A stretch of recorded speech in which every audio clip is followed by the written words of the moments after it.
Supreme court न होता तो सरकारें तानाशाह हो जाती, जो चाहती वही कर लेती। जब सुप्रीम कोर्ट के जज अपनी सीमा से बढ़ के काम करते हैं तो इस तरह के उनके पास सवाल उठते हैं। सुप्रीम कोर्ट से जनता का विश्वास अगर उठ गया तो इस देश का क्या होगा आप बताइए। सुप्रीम कोर्ट किसी भी कानून का जो है परीक्षण करता है कि सही बिल बनाया है और लोगों के काम नहीं आएगा तो 5 साल बाद चुनाव हारेंगे। नहीं हुआ है। एक कॉलेजियम रिपोर्ट बना के रख रखा है इन लोगों ने, जो खुलेआम भ्रष्टाचार में लिप्त है। नमस्कार, मैं हयात अब्बास और आप देख रहे हैं 4 PM news network. Nishikant Dubey जो बीजेपी के नेता हैं, उन्होंने CGI को लेकर एक विवादित बयान दिया, जिसके बाद घमासान छिड़ गया। सुप्रीम कोर्ट को लेकर उन्होंने गलत बयानबाजी की, जिसके बाद वकीलों में गुस्सा है, उनकी गिरफ्तारी की मांग हो रही है। लोग इनके बयान को कैसे देख रहे हैं, उनसे बात कर लेते हैं। सर, निशिकांत का इस तरह का बयान देना, CGI पूर्व CGI के खिलाफ इस तरह से बोलना, कैसे देख रहे हैं आप? भारतीय जनता पार्टी का चाल चरित्र चेहरा उजागर हो गया है। भारतीय जनता पार्टी कहती कि हम संस्कार वाली पार्टी हैं और हमारे जो है सदस्य संस्कारवान हैं। आप देख लीजिए, चाहे निशिकांत दुबे जी हों और चाहे रमेश बिधूड़ी रहे हों और चाहे जो है कर्णा नारावत रही हों और चाहे और सांसद हैं कई, तो आप समझ जाइए क्या क्या बोल रहे हैं। उन्होंने तो यहाँ तक बोल दिया है, जो मैंने पढ़ा कि निशिकांत दुबे जी बोले हैं कि ये जो है गृह युद्ध जो है, धार्मिक युद्ध भड़काने का काम जो है CGI कर रहे हैं, सुप्रीम कोर्ट कर रहा। तो ये बहुत गलत बयान है और इनके जितने लोग हैं वो सब अनाप शनाप बोल रहे हैं। तो सुप्रीम कोर्ट को स्वतः संज्ञान लेना चाहिए, इनकी सदस्यता निरस्त करनी चाहिए, इन्हें जेल भेजना चाहिए। लेकिन सुप्रीम कोर्ट पता नहीं क्यों नहीं जो है इन पे जो है कानूनी कार्रवाई कर रहा है। चूँकि इससे सुप्रीम कोर्ट से जनता का विश्वास अगर उठ गया तो इस देश का क्या होगा आप बताइए। सुप्रीम कोर्ट किसी भी कानून का जो है परीक्षण करता है कि सही क्या है क्या गलत है।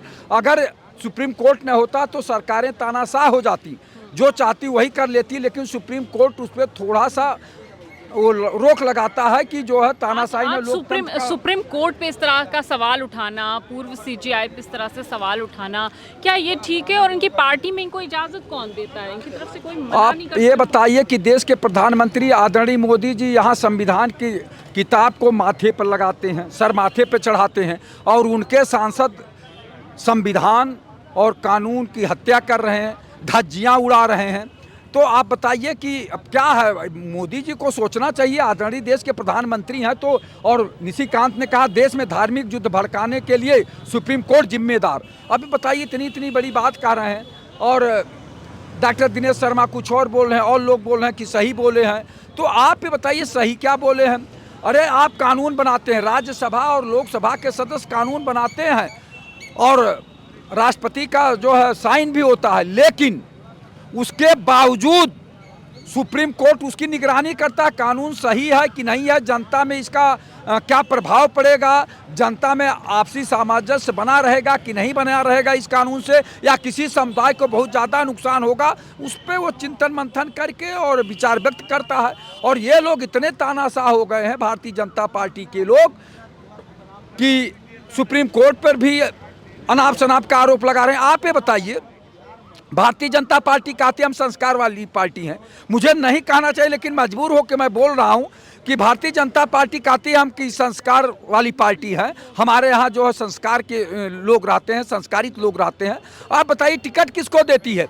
कोई गाना गाता है कि मेहरी रहे बीमार गुरहुआ सटल रहा है, और कोई कर्णा नारावत जी कुछ और बोलती हैं, और गोरखपुर से एक सांसद हैं कुछ और कहते हैं, और दिल्ली से एक सांसद हैं वो भी गाने में पता नहीं क्या क्या कहते हैं। जब ऐसे लोगों को आप सदन में भेजेंगे, रमेश बिधूड़ी जी जैसे लोगों को, तो आप सदन का गरिमा गिराएंगे ही और पार्टी का भी गरिमा गिराएंगे कि किस तरह की भाषा बोल रहे हैं। तो मैं तो सुप्रीम कोर्ट से निवेदन करूंगा कि जो लोग इस तरह की भाषा बोल रहे हैं उनकी आप सदस्यता निरस्त करिए, उन्हें जेल भेजिए, तब जाके जो है सुप्रीम कोर्ट पे जनता का विश्वास बना रहेगा। नहीं तो ये लोग ऐसी बात बोल रहे हैं कि जनता का विश्वास जिस दिन सुप्रीम कोर्ट से हट जाएगा उस दिन जो है देश में कोहराम मच जाएगा। लेकिन इस तरह की भाषा का इस्तेमाल करना इनकी पार्टी के लोग कैसे एग्री कर रहे हैं? इनको इजाज़त कौन देता है?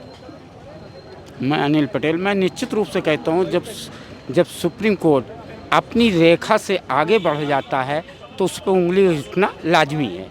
जब संविधान में बाबा साहब भीमराव अम्बेडकर ने सबकी एक रेखा सीमित कर दी है कि लोकसभा की क्या है, राष्ट्रपति की क्या है, सुप्रीम कोर्ट की जज की क्या सीमा है, जब सुप्रीम कोर्ट के जज अपनी सीमा से बढ़ के काम करते हैं तो इस तरह के उनके पास सवाल उठते हैं।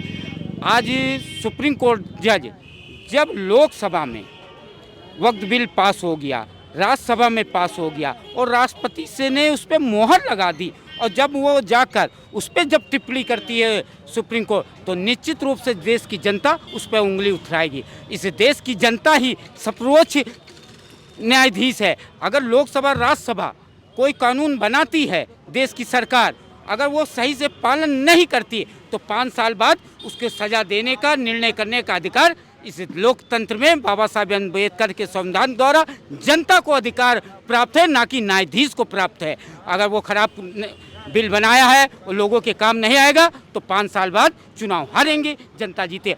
आज सुप्रीम कोर्ट में इस तरह की कुरीतियां हैं कि वो लोग आज कोर्ट के अंदर खुलेआम पेशकार पैसा लेता है और उसके तारीख मिलते हैं। आज एक आप देख लेंगे देश के अंदर आज तक जब से देश की आज़ादी हुई है, इसका जिम्मेदार कौन है? इसके जिम्मेदार सुप्रीम कोर्ट के न्यायाधीश लोग हैं। देश की आज़ादी के बाद आज तक कोई भी एससी और पिछड़ी जात का आदमी जिनकी जनसंख्या 70-80% है, कोई मुख्य न्यायाधीश नहीं हुआ है। एक कॉलेजियम रिपोर्ट बना के रख रखा है इन लोगों ने जो खुलेआम भ्रष्टाचार में लिप्त है। कॉलेजियम के अंतर्गत वो न्यायाधीश बैठ जाते हैं, वो 4 जने का नाम लिख के दे देते हैं, वही हाई कोर्ट का जज बनता है, वही सुप्रीम कोर्ट का जज बनता है।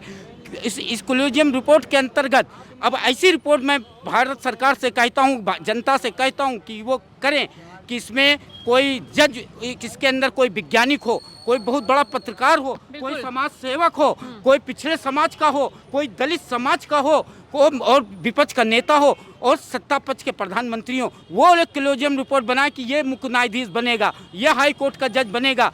इस तरह से कोई गरीब पिछड़े और दलित घर से निशिकांत, हाँ जी निशिकांत की इस टिप्पणी को जो सुप्रीम कोर्ट के लिए उन्होंने की, वो कैसे आप देख रहे हैं? निश्चित रूप से उन्होंने सही कहा है। जब इस देश में जब पिछड़ा और दलित और आम आदमी घर से, परिवार से कोई लड़का पढ़ लिख के निकलता है, वो जज क्या निशिकांत ने जो टिप्पणी की सुप्रीम कोर्ट पर वो ठीक है? क्या सीजीआई जो पूर्व सीजीआई उन पर जो बात कही है वो ठीक है? देखिए, निशिकांत एक नए सदस्य नहीं है भारतीय जनता पार्टी का, जो 1 नेशन 1 इलेक्शन का ये राग आलापना शुरू किए हैं। कहीं ना कहीं इनको ये आभास हो गया है कि अब हमारा पतन शुरू हो गया है और हम दोबारा सत्ता में वापस नहीं आने वाले हैं।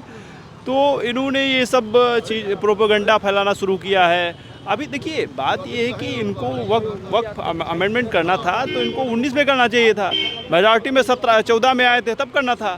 लेकिन अभी इनका जनाधार खसक चुका है और ये केवल सांप्रदायिक उन्माद को फैलाने के लिए जो है ये सब मनगढ़ंत कहानियाँ कर रहे हैं। ये इस तरह के बयानबाजी ये करते हैं तो बीजेपी सरकार इनको कहती क्यों कुछ के नहीं है कि मनमानी करते हैं? अरे बीजेपी आरएसएस चलती है। आरएसएस ने अभी तक अपने मुख्यालय नागपुर पे झंडा नहीं, तिरंगा फहराया है। आप किस राष्ट्रवाद की बात करते हैं? बिल्कुल, देखिए साफ तौर पे लोगों का कहना है कि बीजेपी के इस तरह के जो सांसद हैं, नेता हैं, वो इसीलिए बयानबाजी करते हैं क्योंकि सरकार ने उनको खुली छूट दे रखी है, तो उनका जो मन होता है वो करते हैं। फिलहाल उनकी मनमानी नहीं चलने वाली है और आज ये वकीलों ने भी तय कर दिया है जिस तरह से उनकी गिरफ्तारी की मांग की है निशिकांत की। फिलहाल इसके भी आगे कुछ होता है तो देखने वाली बात होगी। तमाम इस तरह के अपडेट के लिए 4 PM देखते रहे। कैमरा पर्सन सत्यनारायण के साथ मैं है अब्बास, 4 PM न्यूज़ नेटवर्क।